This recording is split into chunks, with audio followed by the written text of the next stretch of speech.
பாதாள செம்பு முருகன் கோயில் மீது மாவட்ட ஆட்சியர் அலுவலகத்தில் புகார் மனு.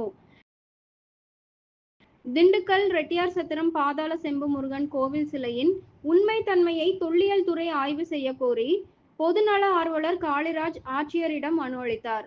சமூக ஊடகங்கள் மூலம் தவறான வரலாற்று தகவல்களை பரப்பி பணம் சம்பாதிக்கும் நோக்கில் இக்கோவில் நடத்தப்படுவதாக அவர் குற்றம் சாட்டியுள்ளார். இது குறித்து உரிய விசாரணை நடத்தி நடவடிக்கை எடுக்க வேண்டும் என அவர் வலியுறுத்தியுள்ளார். கடந்த 5 ஆண்டுகள் முதல் ஒரு 7-8 ஆண்டுகளுக்குள் உருவான ரெட்டியார் சத்திரத்தில் இருக்கக்கூடிய பாதாள செம்பு முருகன் கோவில் நிர்வாகம் 200 ஆண்டுகளுக்கு மேலாக போகர் உருவாக்கிய சிலை அங்கே இருக்கிறதை போன்ற ஒரு மாய பிம்பத்தை ஏற்படுத்தி தவறான வதந்திகளை பரப்பி உலகம் முழுவதும் யூடியூப் சேனல் மூலம் பரப்பி வருகின்றனர். அதனை நம்பி அனைத்து மாநிலங்களிலிருந்தும் தற்சமயம் அதிக பக்தர்கள் அந்த இடத்துல வரக்கூடிய ஒரு சூழல் இருக்கின்றது.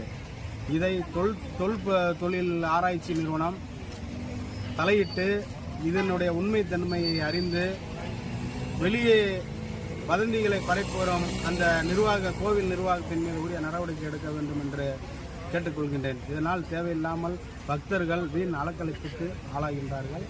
நம்பி வர பக்தர்களை ஏமாற்றும் விதமாக கருங்காலி மாலை என்று ஒரு மாலையை அவர்களாக உருவாக்கி அந்த மாலைக்கு மிகப்பெரிய சக்தி உள்ளதாக சொல்லி ஏமாற்றி விற்பனை செய்து வருகின்றனர். அவர்கள் மீது உரிய நடவடிக்கை எடுக்க வேண்டும். பக்தர்களை ஏமாற்றுவதிலிருந்து பாதுகாக்க வேண்டும் என்று நான் கேட்டுக்கொள்கிறேன். காளிராஜ்.